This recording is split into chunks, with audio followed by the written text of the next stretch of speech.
Legenda ouălor roșii. Zice că pe când se afla Domnul nostru Iisus Hristos răstignit pe cruce și pe când neîmpăcații săi dușmani îl năcăjau și îl batjocoreau în tot chipul,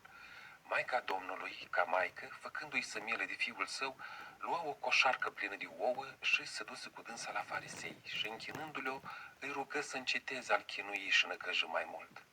Răutăcioșii și neîndurații farisei însă, în loc să o asculte, să li se facă și lor milă de Iisus și să înceteze, începură al batjocori și mai tare, iar când Iisus ceru să-i dea apă de băut,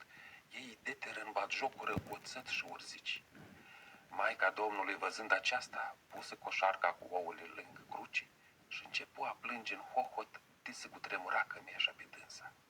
Stând coșarca lângă cruce și curgând din mâinile și picioarele lui Iisus sângele și roi, în scurt timp o parte din ouăle câte se aflau întrânsa se împroșcară și se împestrițară, iar o parte se umplură așa de tare de sânge că se făcuse roșii, ca și când ar fi fost vopsite.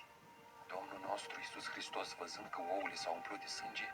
își aruncă privirea sa către cei ce se aflau de față și le zise: de acum înainte să faceți și voi ouă roșii și împestrițate,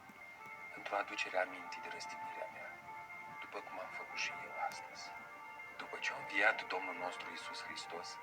Maica Domnului a fost cea dintâi care a făcut ouă roșii și pască și, mergând plină de bucurie cu dânsele ca să-l vadă pe fiul său, fiecărui om pe care îl întâlnea îi zicea: Hristos a înviat, și îi dăruia câte un bou roșu și câte o păscuță.